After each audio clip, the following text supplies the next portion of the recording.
Kaisar Agung Seni Bela Diri bab 2776-2780. Luo Xiu sangat terkejut dengan mentalitas pria berbaju hijau itu. Ini adalah pertama kalinya dia melihat seseorang yang bisa begitu tenang saat menghadapi ambang hidup dan mati. Pada saat yang sama, Luo Xiu memperhatikan bahwa pria berpakaian hijau itu tampak agak dewasa, tetapi jejak waktu di tubuhnya hanya berusia sekitar 80.000 tahun. Dengan kata lain, orang ini juga termasuk generasi muda dan tidak berlatih selama lebih dari 100.000 tahun. Ketika Luo Xiu memperhatikan kultivasi orang ini, matanya tak dapat menahan diri untuk tidak membeku. Tahap tengah pencerahan tingkat ke-9. Pupil mata Luo Xiu tiba-tiba mengecil. Dia tidak menyangka bahwa pria berbaju hijau yang telah berlatih selama sekitar 80.000 tahun ini, dapat memiliki tingkat kultivasi yang begitu tinggi. Dulu ketika dia masih di dinasti Ming, dia pernah bertemu dengan Zheng Tianyi, murid Tao dari dinasti Ming. Dia telah berlatih selama sekitar 80.000 tahun, tetapi kultivasinya baru pada tahap awal pencerahan tingkat ke-7.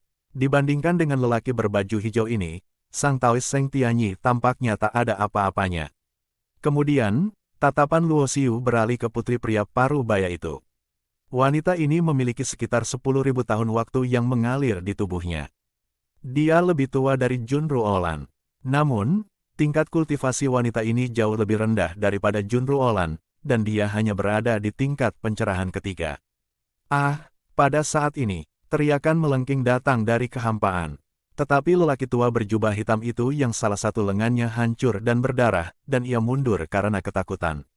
Meskipun tingkat kultivasinya masih pada tahap awal pencerahan tingkat ke-11, dalam hal kekuatan tempur di tingkat yang sama, Junzu tidak diragukan lagi lebih baik. Bahkan Junzu memiliki beberapa wawasan selama pertempuran, dan ada kecenderungan samar untuk menerobos ke tahap tengah pencerahan tingkat ke-11. Dalam beberapa tahun terakhir, Junzu telah berhenti di tingkat pencerahan ke-10. Kemudian, dia mengalami kesulitan hidup dan mati di bawah kutukan pola dewa pemakan jiwa, yang membuatnya membuat terobosan satu demi satu seolah-olah dia telah mengumpulkan banyak pengalaman. Kau berani menyakitiku, geram lelaki tua berjubah hitam itu. Memangnya kenapa kalau aku menyakitimu? Aku akan membunuhmu, kata Junzu dingin. Nada bicaramu sangat kuat, meskipun kekuatanmu luar biasa di antara yang tak terbatas. Jika kau berani membunuhku, keluarga Jiu Xuanchu tidak akan pernah membiarkanmu pergi, kata lelaki tua berjubah hitam itu dengan nada mengancam. Keluarga Jiu Xuanchu, Junzu menyipitkan matanya saat mendengar ini. Tidak ada keluarga seperti itu di 11 alam sang yang tak berujung. Jadi, apakah kamu berasal dari keluarga tertentu di dunia Tao? Karena kamu sudah tahu, kamu harusnya mengerti seberapa besar perbedaan antara warisan tak terbatas dan warisan Tao. Kata lelaki tua berjubah hitam itu sambil mencibir. Benar-benar lelucon, Tuan Xin, Anda hanyalah seorang pelayan tua dari klan Jiu Xuanchu. Jika seorang pelayan biasa meninggal, klan Chu tidak akan peduli sama sekali. Pada saat ini, lelaki berbaju hijau di belakang Huntian Thunderbird berkata dengan nada sinis sambil mencibir. Ini adalah alam tanpa akhir, bukan alam Dao. Dan tidak seorang pun tahu bahwa aku telah membunuhmu. Mata Junzu menunjukkan niat membunuh yang kuat. Sekarang dia tahu bahwa pihak lain memiliki latar belakang yang mencengangkan, semakin tidak mungkin baginya untuk melepaskannya, jika tidak, itu mungkin membawa bencana bagi keluarga Jun. Ledakan. Dalam sekejap, keduanya bertarung lagi. Lelaki tua berjubah hitam itu mencoba melarikan diri, tetapi Junzu sama sekali tidak memberinya kesempatan ini. Ia menggunakan caranya sendiri untuk mengembangkan dunia, menyegel surga dan tidak meninggalkan cara untuk bertahan hidup. Pada akhirnya, sesosok mayat jatuh dari langit dan dibakar menjadi abu oleh Junzu yang melemparkan bola api. Segera setelah itu, sosok Junzu melintas dan muncul di samping Luo Xiu. Auranya menjadi lebih terkendali. Rupanya, setelah bertarung dengan para pendeta dari alam yang sama, dia telah menegaskan wawasannya sendiri dan membuat kemajuan. Chu Yun berterima kasih kepada senior karena telah menyelamatkan hidupnya. Pada saat yang sama, pria berbaju hijau di belakang Huntian Thunderbird berkata sambil mengepalkan tangannya dengan penuh hormat. Kamu tidak perlu berterima kasih padaku. Junzu berkata dengan tenang, dan segera berjalan menuju pria berbaju hijau dan wanita itu. Senior, aku, Chu Yun, Bersumpah demi hati tauku bahwa aku tidak akan pernah memberitahu siapapun bahwa Tuan Xin dibunuh oleh senior. Mata Cuyun menyipit dan dia segera bersumpah dalam hati taunya. Karena dia dapat merasakan niat membunuh dari pihak lain. Langkah kaki Junzu tiba-tiba terhenti. Sebenarnya, Junzu memang berniat membunuh orang dan membungkamnya. Lagi pula, apa yang ada di balik pihak lain melibatkan warisan dunia Tao. Dengan para leluhur yang telah mencapai tingkat pencerahan ke-11 sebagai pelayannya, keluarga seperti itu benar-benar sangat kuat dan tidak dapat disaingi oleh warisan apapun di alam tanpa akhir. Namun, Junzu sendiri bukanlah orang yang kejam. Ketika dia melihat pihak lain mengumpat dengan hati Tao, niat membunuh di hatinya segera mereda. Kakek Zhu, karena dia telah bersumpah dengan hati Taoisnya, biarkan mereka pergi. Luo Xiu tidak berbicara, tetapi Jun Ruolan membujuknya dari samping. Sebenarnya, Luo Xiu tidak merasa ada yang salah dengan Junzu melakukan hal ini. Secara logika, membunuh kedua orang ini adalah yang paling aman. Namun, Luo Xiu tidak menyela. Pada akhirnya, terserah Junzu untuk memutuskan apa yang harus dilakukan. Senior, Anda dapat yakin bahwa Anda telah menyelamatkan nyawa Cuyun dan putrinya. Saya pasti akan mengingatnya di hati saya, dan saya tidak akan pernah berani memiliki pikiran atau ide yang merugikan senior. Cuyun berkata dengan cepat.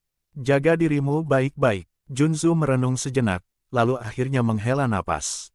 Dalam arti tertentu, dia adalah pria yang sangat baik dan kuat. Ada banyak orang kuat di dunia ini, tetapi tidak semuanya sama. Sebagian besar orang kuat kejam dalam membunuh. Jika itu adalah leluhur lain di sini, kemungkinan besar mereka akan membunuh dan membungkam mereka. Begitu sosoknya melintas, Junzu kembali ke Luo Xiu dan Jun Ruolan. Seketika, Luo Xiu mengirim pesan kepada buaya hitam, dan binatang besar itu langsung berubah menjadi cahaya yang melarikan diri dan terbang menuju kekosongan di kejauhan. Berdiri di belakang huntian Thunderbird, punggung Cuyun basah oleh keringat dingin. Saat ia melihat buaya hitam berangsur-angsur menghilang di cakrawala, ia menghela napas lega, merasa seperti selamat dari bencana. Culong, aku tidak menyangka jika aku tidak melawanmu, kau akan membunuhku dan bahkan mencoba membunuh putriku juga. Karena kau sama sekali tidak peduli dengan persaudaraan, maka jangan salahkan aku, Cuyun, karena bersikap kejam. Pakaian hijau Cuyun berdesir tertiup angin. Sorot matanya menampakkan ketajaman, hatinya yang telah lama terdiam, seakan-akan terbit perlahan-lahan, seperti terbitnya matahari. Ayah, apakah senior itu hanya ingin membunuh kita? Wanita yang bersembunyi di belakang Cuyun bertanya dengan takut-takut. Pria yang baik dan kuat itu, meskipun dia ingin membunuh kita, dia tetaplah dermawan kita. Kita harus tahu bagaimana cara bersyukur. Cuyun mengatakan ini kepada putrinya Kiki. Aku tahu, sudah saatnya, ayah. Wanita itu mengangguk. Ayo kembali ke keluarga. Mata Cuyun berbinar, dan segera huntian Thunderbird di bawah kakinya berubah menjadi aliran cahaya dan terbang ke arah lain. Kakek Zhu, apakah kamu benar-benar ingin membunuh kedua orang itu tadi? Di punggung buaya hitam, Jun Ruolan memandang Junzu dan bertanya. Gadis, orang-orang di dunia ini terlalu tidak berdaya. Kadang-kadang, meskipun kamu tidak ingin membunuh seseorang, dia tetap harus membunuh seseorang untuk tanggung jawab dan misi tertentu. Junzu menyentuh kepalanya dan berkata, karena kamu tidak ingin membunuh, mengapa kamu ingin membunuh? Jun Ruolan bingung. Namun, Junzu tidak menjelaskannya. Sebenarnya, dia tidak tahu apakah rasa iba yang dia miliki benar atau salah saat membiarkan kedua orang itu pergi. Luo Xiu cukup terkejut dengan kekuatan Junzu. Lagi pula, ketika Anda mencapai tingkat leluhur, sulit untuk mengalahkan orang kuat di tingkat yang sama. Tetapi Junzu dapat membunuh mereka. Dia ingat ketika pertama kali tiba di Kota Langit, leluhur yang dikabarkan itu hanya berada di tingkat pencerahan ke-10. Luo Xiu memperkirakan bahwa sebelum dikutuk oleh tanda Dewa Pemakan Jiwa, kultivasi Junzu telah mencapai puncak pencerahan tingkat ke-10. Jika tidak ada kutukan tanda Dewa Pemakan Jiwa, Junzu pasti sudah berhasil mencapai pencerahan tingkat ke-11. Namun, justru karena dikutuk oleh tanda Dewa Pemakan Jiwa, tubuh dan pikiran Junzu mengalami cobaan hidup dan mati. Alhasil, ia mengumpulkan banyak pengalaman, dan setelah menembus pencerahan tingkat ke-11, ia menjadi semakin kuat. Sejauh yang Luo Xiu ketahui, di dunia tanpa akhir, hanya orang terkuat di warisan teratas domain atas yang merupakan leluhur tingkat pencerahan ke-12. Total ada 11 alam atas di alam tanpa batas yang agung, dan setiap alam atas memiliki 2 warisan tingkat atas. Alam ini penuh dengan perhitungan. Totalnya, ada 22 leluhur yang telah mencapai tingkat pencerahan ke-12. Bahkan jika ada beberapa orang kuat yang tidak dikenal di dunia, tidak akan pernah ada lebih dari 25 leluhur tingkat 12. Lagi pula, di lingkungan dan sumber daya yang tak terbatas, sangat sulit untuk berkultivasi ke tingkat ini. Di bawah kekuasaan para penguasa teratas ini, para leluhur tingkat pencerahan ke-11 dapat mengamuk tanpa batas. Duduk bersila di punggung buaya dunia bawah hitam, Luo Xiu menggunakan misteri yang terkandung dalam pecahan-pecahan dunia untuk memahami cara ilmu pedang.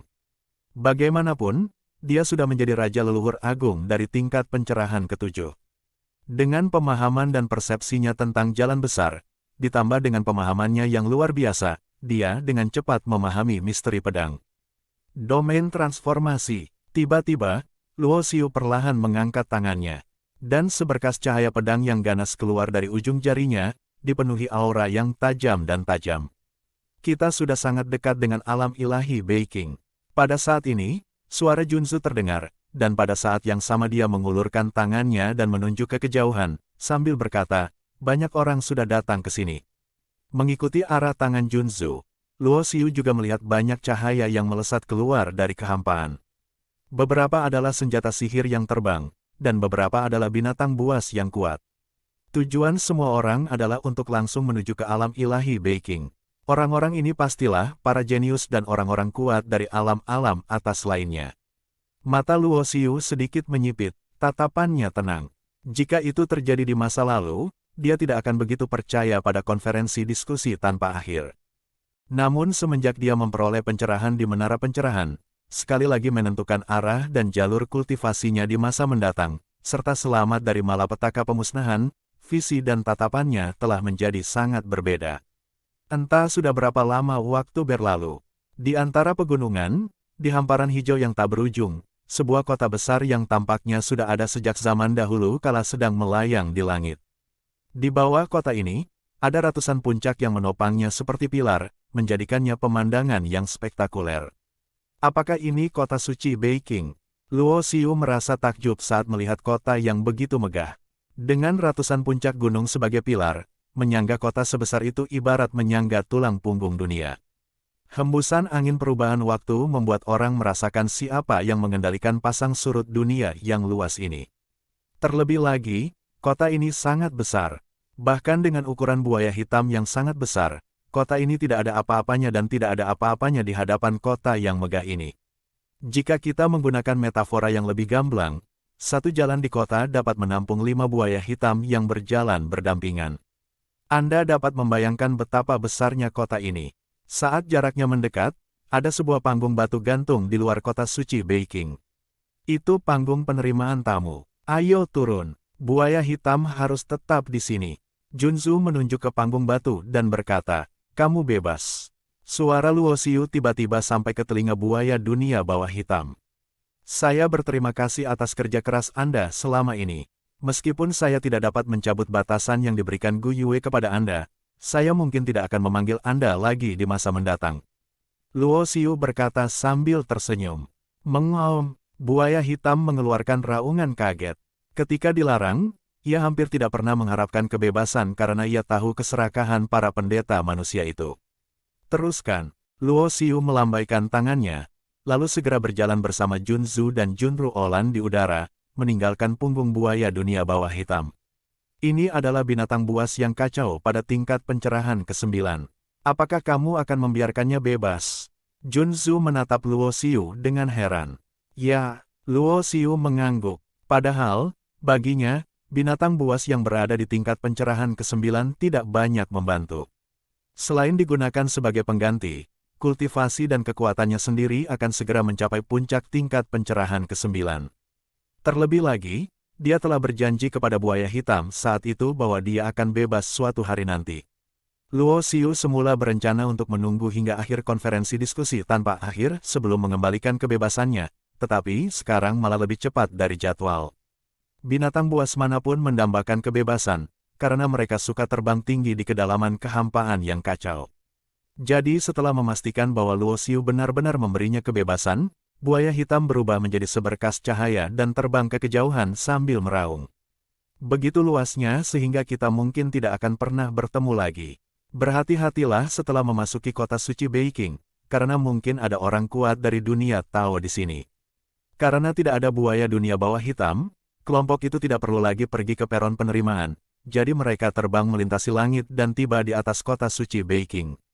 Terbang tidak dilarang di sini, dan Anda dapat melihat banyak orang terbang berkeliling menggunakan lampu pelarian atau menunggangi binatang buas. Setelah mendengar perkataan Junzu, Luo Xiu dan Jun Ruolan juga mengangguk. Mereka tentu tahu keseriusan perkataan Junzu. Sebelumnya, saya bertemu dengan seorang pelayan yang mengaku sebagai keluarga Jiu Xuanchu di dunia Tao. Dia adalah leluhur pencerahan tingkat ke-11. Dengan leluhur yang begitu kuat sebagai pelayan, kita dapat melihat betapa kuat dan mengerikannya warisan dunia Tao.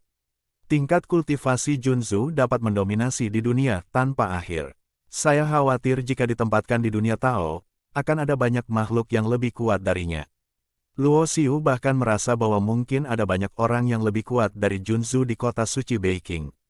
Betapa megahnya kota ini. Jun Ruolan menghela nafas, meskipun Luo Xiu telah membuat kemajuan pesat selama beberapa waktu terakhir ini.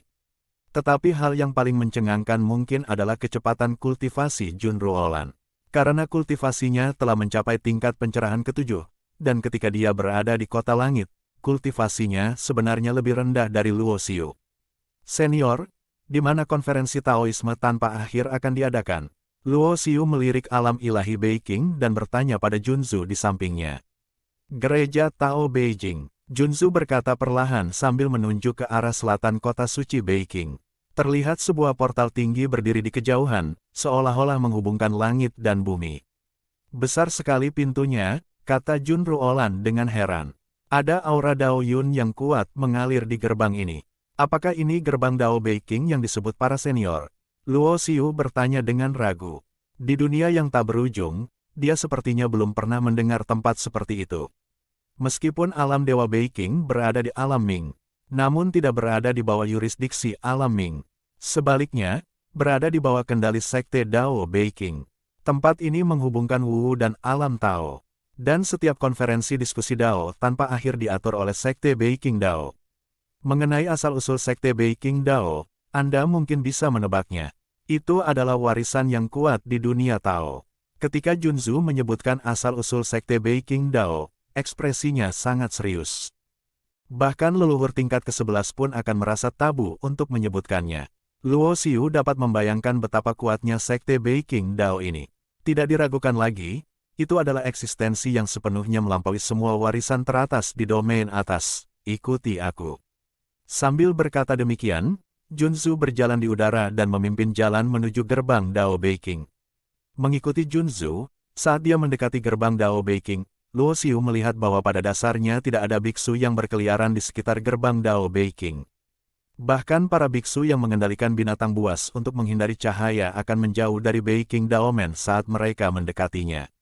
Tidak ada yang berani terbang di atas kepala Beijing Daomen tanpa rasa takut. Tepat ketika Luo Xiu dan yang lainnya berjalan ke pintu besar gerbang Dao Beijing, seberkas cahaya terbang keluar dari pintu dan berdiri di depan mereka.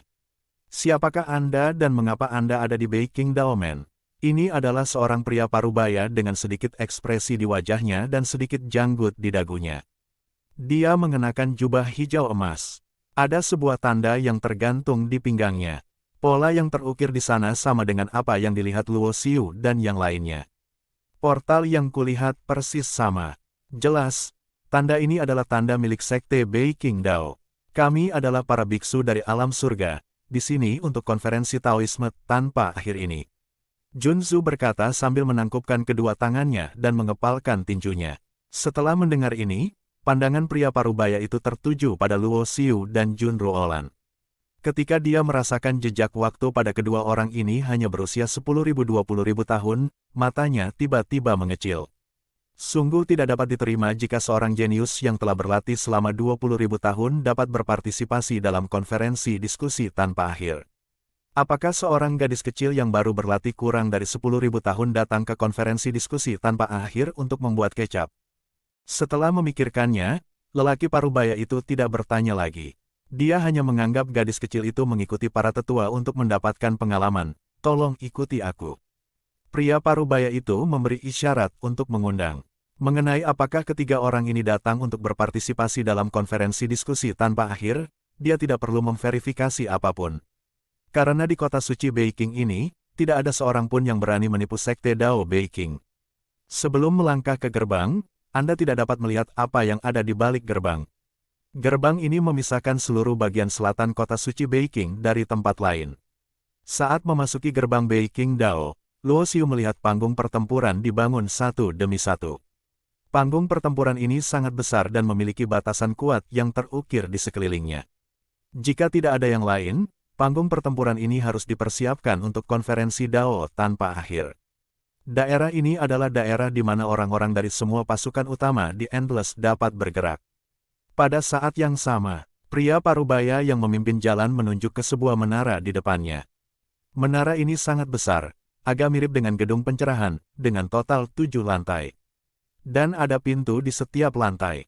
Luo Xiu melihat seseorang berubah menjadi cahaya yang melarikan diri, mendarat di lantai 3, lalu masuk. Apakah orang yang baru saja masuk juga seorang biksu dari alam atas? Luo Xiu menyipitkan matanya. Benar sekali. Saat kau baru saja tiba, aku mengatur agar kau tinggal sementara di lantai pertama lantai 7. Selain itu, kau juga harus mendaftar padaku, kata pria parubaya itu. Tidak masalah. Luo Xiu mengangguk dan segera melaporkan nama dan asal-usulnya. Namun, yang mengejutkan pria parubaya itu adalah Jun Ruolan juga melaporkan nama dan asal-usulnya. Kau juga ingin mendaftar, kau bukan seorang jenius yang datang untuk berpartisipasi dalam konferensi Dao tanpa akhir, kan? Pria parubaya itu menatap Jun Ruolan dengan bingung. Tentu saja aku di sini untuk berpartisipasi. Jun Ruolan mendengus agak tidak senang. Apa? Mata pria parubaya itu membelalak dengan ekspresi tidak percaya di wajahnya. Seorang gadis kecil yang telah berlatih kurang dari 10.000 tahun dapat datang untuk berpartisipasi dalam konferensi Taoisme tanpa akhir. Apakah tidak ada seorang pun di Tianyu? Sejauh pengetahuannya, di antara ke-11 domain surga tampaknya masih menjadi salah satu yang terkuat. Namun, karena pihak lain benar-benar datang untuk berpartisipasi dalam konferensi Dao tanpa akhir, sulit bagi pria parubaya itu untuk berkomentar. Tetapi dalam hatinya, dia sudah merasa bahwa Tianyu sedang mengalami kemunduran. Dan bahkan seorang gadis kecil yang telah berlatih selama kurang dari 10.000 tahun dapat memperoleh kualifikasi untuk berpartisipasi dalam konferensi diskusi Dao. Tampaknya bakat generasi muda di Tianyu sedang layu.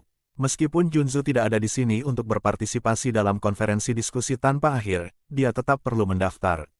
Setelah ketiga orang itu terdaftar, pria parubaya itu mengeluarkan 3 token. Dengan token itu, dia bisa berkeliling Beiqing Daomen, tetapi hanya di beberapa area. Di area lain, hanya orang-orangnya sendiri dari Beiqing Daomen yang bisa berkeliling sesuka hati. Baiklah, kalian bisa pergi ke lantai pertama lantai 7 untuk memilih ruangan. 10 tahun lagi, konferensi diskusi tanpa akhir akan resmi dimulai. Pria parubaya itu mengatakan sesuatu dengan singkat, lalu berbalik dan pergi. Waktu berlalu begitu cepat. Luo Xiu merasa sedikit emosional. Ketika mereka keluar dari kota langit, masih ada 30 tahun tersisa sebelum konferensi diskusi tanpa akhir. Dalam sekejap mata, 20 tahun telah berlalu, dan hanya tersisa 10 tahun sebelum konferensi diskusi tanpa akhir. Rombongan orang itu tiba di lantai pertama gedung 7 lantai itu. Ruang di dalamnya sangat luas. Yang disebut lantai pertama mengacu pada lantai pertama di bagian bawah. Ada banyak ruangan dan sangat luas. Luo Xiu dan yang lainnya masing-masing memilih sebuah ruangan. Kemudian Luo Xiu duduk bersila dan segera memasuki kondisi kultivasi. Bagi seorang pendeta di levelnya, konsep waktu sudah sangat kabur. Karena biasanya seseorang yang dapat bertahan hidup selama ratusan juta tahun adalah orang yang kuat di alam raja leluhur agung dari dunia yang tak berujung. Bahkan ada beberapa orang tua yang berhasil selamat dari era kekacauan yang panjang dan hidup selama ratusan miliar tahun, bagaikan fosil hidup. Kalau kita bicara waktu fana, hitungannya pakai hari. Jadi bagi para pendeta di dunia yang tak berujung, Satu hari di dunia fana adalah 1 tahun, atau bahkan 10 tahun, bagi mereka. Kadangkala saya menutup mata dan memasuki kondisi kultivasi tanpa merasakan apapun. Begitu saya membuka mata, beberapa tahun telah berlalu. Alasan mengapa dia ingin berlatih begitu cemas adalah karena Luo Xiu ingin menggunakan kekuatan Pil Yun Dao alam ekstrim di tubuhnya untuk meningkatkan kultivasinya ke tahap tengah pencerahan tingkat ke-7 sesegera mungkin sebelum konferensi Taoisme tanpa akhir dimulai. Selain itu, ada pencerahan ilmu pedang. Metode jati diri yang diciptakannya tidak memiliki teknik membunuh. Ia juga ingin menciptakan teknik ilmu pedang sebelum dimulainya konferensi Dao tanpa akhir. Namun, jika ingin menciptakan metode Tao, sulit untuk menciptakan metode Tao yang kuat hanya dengan mengandalkan kekuatan ilmu pedang di alam transformasi. Oleh karena itu, Luo Xiu harus meningkatkan ilmu pedangnya ke alam transformasi atau kesempurnaan sesegera mungkin. Saat itu, ia akan dapat menciptakan ilmu pedang yang baik dengan memadukan esensi hukum Shuro dan hukum suci 9 kesengsaraan ke dalamnya. Begitu tenggelam dalam kondisi kultivasi, Luo Xiu hampir lupa waktu. Luo Xiu tidak tahu berapa lama telah berlalu sampai suara Jun Ruolan datang dari luar ruangan. "Ruolan, mungkinkah konferensi diskusi tanpa akhir sudah dimulai?" Luo Xiu membuka pintu dan melihat Jun Ruolan berdiri di luar, dan bertanya dengan bingung. "Saudara Luo, memang benar bahwa Anda mulai berlatih segera setelah Anda datang ke sini, dan Anda berlatih selama 5 tahun. Jun Ruolan berkata dengan sedikit kebencian di matanya. "Sudah 5 tahun. Luo Xiu tersenyum canggung. Dia tidak menyangka waktu berlalu begitu cepat. "Aku datang untuk memanggilmu karena semua orang dari Tianyu ada di sini. Hao Shen juga datang untuk menemuimu beberapa kali. Ketika dia melihatmu mundur, dia tidak punya nyali untuk memanggilmu," kata Jun Ruolan. "Hao Shen, apa yang dia inginkan dariku?" Luo Xiu menjadi semakin bingung. Dia berkata bahwa sejak pertempuran denganmu, dia sangat mengagumimu dan tampaknya ingin berhubungan baik denganmu, kata Ruolan. Setelah mendengar ini, Luo Xiu tiba-tiba menyadarinya, tetapi dia tidak terkejut dengan ini. Meskipun para jenius semuanya sombong, bagi seorang jenius seperti Hao Shen, selama kekuatanmu diakui olehnya, dia akan bersedia berteman denganmu. Belum lagi Luo Xiu telah mengalahkannya, dan lebih baik darinya dalam hal bakat dan kekuatan. "Kuat, kalau begitu, mari kita temui dia." Petik 2. Luo Xiu mengangguk. Karakter Hao Shen cukup bagus. Dia adalah orang yang mampu menerima kekalahan. Dia tidak memiliki sikap yang terlalu arogan seperti orang jenius lainnya. Keduanya berjalan berdampingan, keluar dari lantai pertama, dan melihat Hao Shen berdiri di luar. "Kakak Luo." Melihat Luo Xiu muncul, Hao Shen menangkupkan kedua tangannya dan mengepalkan tinjunya. "Saudara Hao Shen, sama-sama." Luo Xiu juga mengepalkan tinjunya sebagai balasan. Belum lagi kepribadiannya, identitas Hao Shen ini juga merupakan jenius teratas di samping Daozi di Tiangong tanpa akhir. Jadi dia layak untuk berteman. "Sejak pertarungan dengan kakak Luo, aku jadi cocok denganmu. Kali ini aku akan menjadi tuan rumahmu dan pergi minum bersama, dan meminta bantuan kakak Luo," kata Hao Shen sambil tersenyum. Di hadapan orang lain, wajah Hao Shen tidak akan memperlihatkan fluktuasi ekspresi apapun, itu karena tidak banyak orang yang layak untuk dianggap serius olehnya. "Kakak Hao Shen mengundangmu, jadi Luo lebih hormat daripada patuh." Luo Xiu mengangguk dan tersenyum. Sambil berbincang-bincang, sekelompok 3 orang berjalan keluar dari gerbang Dao Beiqing. Pada saat yang sama, Luo Xiu juga memperhatikan kultivasi Hao Shen.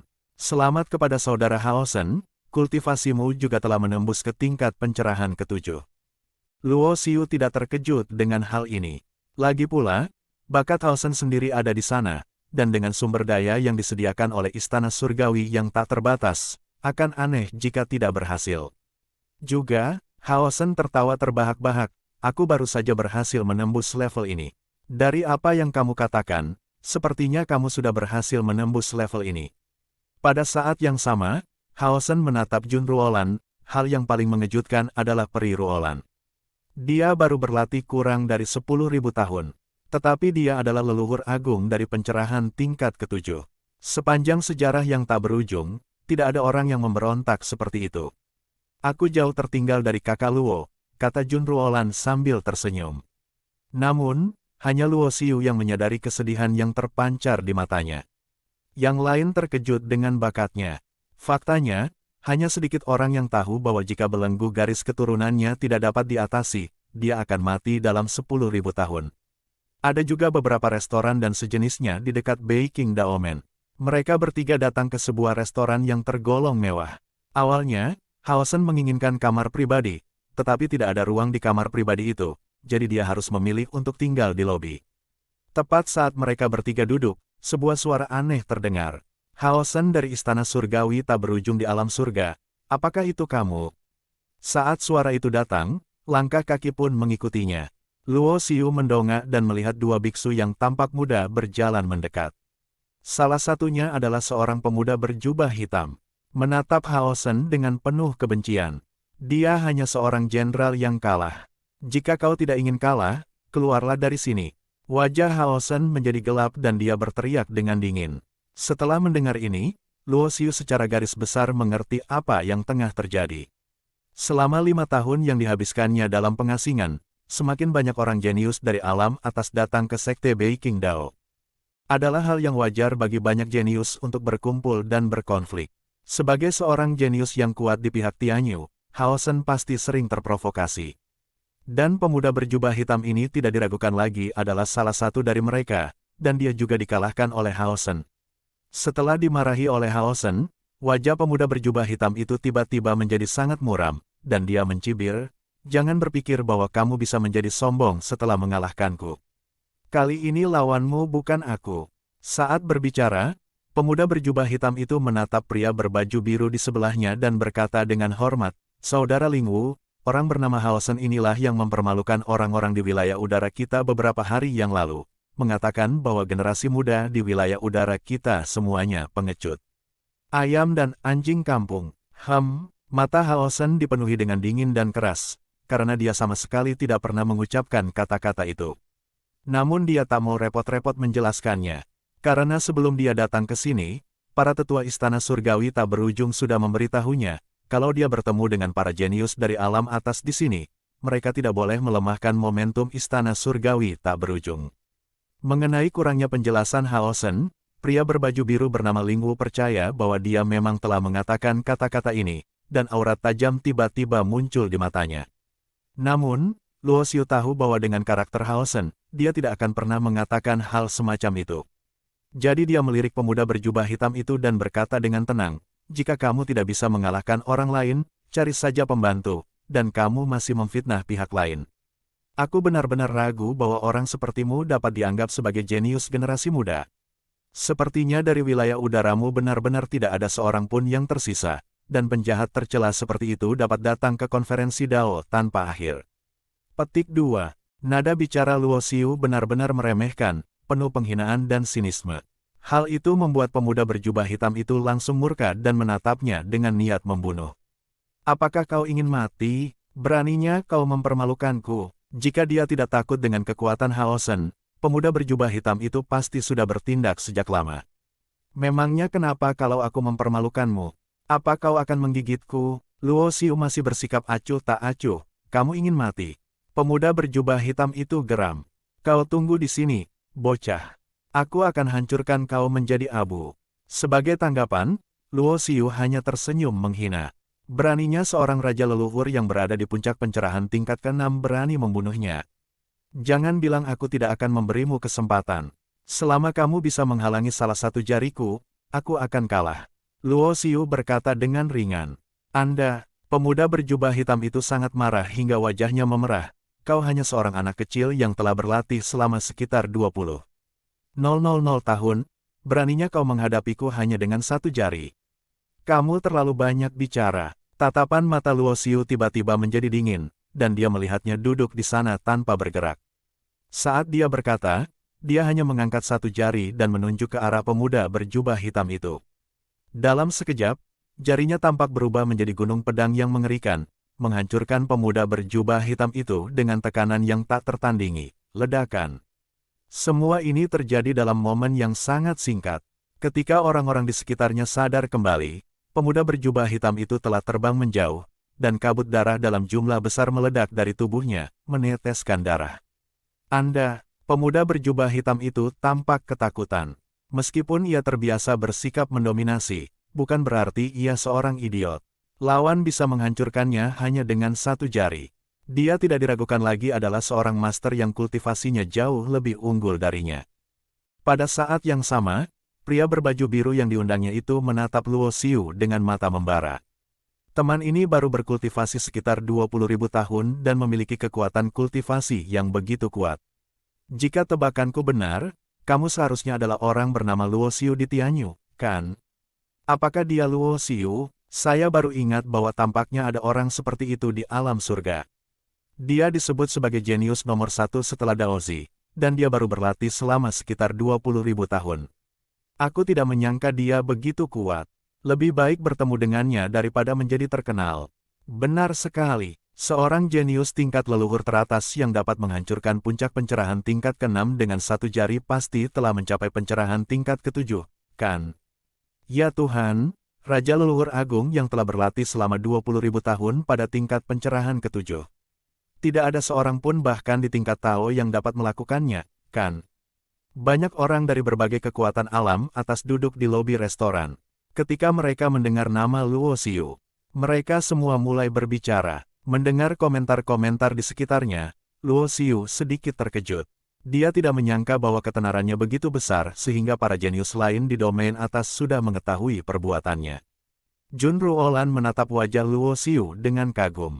Seperti kata pepatah, wanita cantik menyukai pahlawan, belum lagi hatinya sudah terlanjur terpikat pada pria ini. Menjadi terkenal di usia muda tidak diragukan lagi merupakan suatu kehormatan. Bahkan seorang jenius tingkat Tao biasanya membutuhkan sekitar 50,000 tahun kultivasi terkonsentrasi sebelum ia lahir dan menjadi terkenal di seluruh dunia. Namun Luo Xiu baru berlatih sekitar 20.000 tahun, dan banyak orang telah membandingkannya dengan Daozi. Kebanyakan orang berpikir bahwa kekuatannya mungkin tidak sehebat Daozi, tetapi bakatnya jelas melampaui level Daozi. Bagaimanapun, dia baru berlatih sekitar 20.000 tahun, dan masih ada potensi yang lebih besar untuk digali. Adapun pria bernama Ling Wu yang diundang oleh pemuda berjubah hitam untuk berurusan dengan Hao Shen, dia memandang Luo Xiu dengan tatapan agak serius. Akhirnya, tanpa berkata sepatah kata pun, dia berbalik dan pergi. Dia pernah mendengar nama Luo Xiu, dan dia juga melihat kekuatan yang ditunjukkan Luo Xiu tadi. Dia tidak sepenuhnya yakin bisa mengalahkan orang ini, jadi dia tidak memilih untuk bertindak gegabah. Adapun pemuda berjubah hitam, meskipun dia tidak senang, ketika dia melihat bahwa kakak senior Ling Wu telah pergi, dia tahu bahwa dia tidak sebanding dengan Luo Xiu dan Hao Shen, jadi dia hanya bisa pergi dengan putus asa. Tatapan mata orang-orang di sekitarnya membuatnya merasa malu. Saudara Luo, apa tingkat kultivasimu saat ini? Setelah duduk lagi, Hao Shen menatap Luo Xiu dengan rasa ingin tahu. Walaupun dia tahu Luo Xiu telah menerobos ke tingkat pencerahan ke-7, dia tidak dapat melihat seperti apa sebenarnya tingkat kultivasi Luo Xiu karena dia baru saja menghancurkan seorang jenius di udara hanya dengan satu jari. Tahap tengah pencerahan tingkat ke-7. Luo Xiu tersenyum tipis. Apa? Mata Hao Shen tiba-tiba membeku. Junru Olan di samping juga sangat terkejut, karena dia ingat dengan jelas bahwa Luo Xiu baru saja selamat dari malapetaka kehancuran beberapa tahun yang lalu. Dan malapetaka kehancuran itu setara dengan kesengsaraan guntur raja leluhurnya.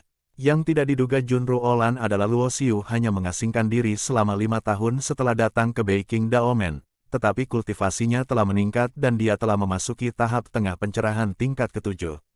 Aku tidak menyangka kau berlatih secepat itu. Sepertinya baru lebih dari 20 tahun berlalu sejak kau dan aku bertarung. Hao Shen tidak bisa menahan diri untuk tidak menghela nafas dan berkata, tidak heran Tianxun sangat menghargaimu. Pada saat ini, Hao Shen merasa sangat tidak berdaya. Dia mengaku bahwa dia juga seorang jenius tingkat atas, dan potensi bakatnya bahkan tidak lebih buruk dari level Daozi. Tetapi Luo Xiu sudah pasti orang yang paling berbakat dan berpotensi yang pernah ia lihat dan dengar. Meskipun kecepatan kultivasi Junru Olan bahkan lebih menakjubkan, Hao Shen tidak berpikir bahwa Junru Olan akan menjadi lawan Luo Xiu di alam yang sama. Latihan cepat berarti bakat tinggi, tetapi hanya mereka yang lebih kuat di bidang yang sama yang memiliki potensi kuat. Dan Luo Xiu merupakan eksistensi kelas 1 dalam hal bakat dan potensi. Tidak lama kemudian, mereka bertiga meninggalkan restoran dan berencana untuk melihat-lihat kota suci Beiqing. Meskipun Luo Xiu sudah berada di sini selama 5 tahun, dia telah mengasingkan diri, jadi dia tidak keberatan. Seperti yang diharapkan dari kota suci Beiqing, tempat ini dikenal sebagai tempat yang paling dekat dengan alam Dao di kota tak berujung. Energi spiritual yang kacau di sini jauh lebih kaya daripada istana surgawi tak berujung. Hao Shen berkata dengan penuh emosi sambil berjalan santai di jalan-jalan kota suci. Di masa lalu, dia selalu percaya bahwa istana surgawi tak berujung sudah merupakan tanah suci yang berdiri di puncak praktik spiritual. Baru kemudian setelah dia mengetahui keberadaan alam Tao, dia menyadari bahwa istana surgawi yang tertinggi dan tak berujung di alam surgawi itu hanyalah kerikil sederhana di lautan. Mengaum, pada saat ini, terdengar suara auman binatang buas. Luo Xiu dan 2 orang lainnya menoleh ke belakang. Lalu mereka melihat seekor binatang buas berbentuk harimau hitam sedang mengaum dan berlari kencang ke arah mereka. Di punggung harimau hitam itu duduk seorang pemuda berwajah seram, mengenakan jubah biru berhias emas. Pejalan kaki di jalan mundur satu demi satu, karena mereka semua tahu bahwa mereka yang berani berlari liar di kota suci Beiqing pasti memiliki latar belakang yang berbeda.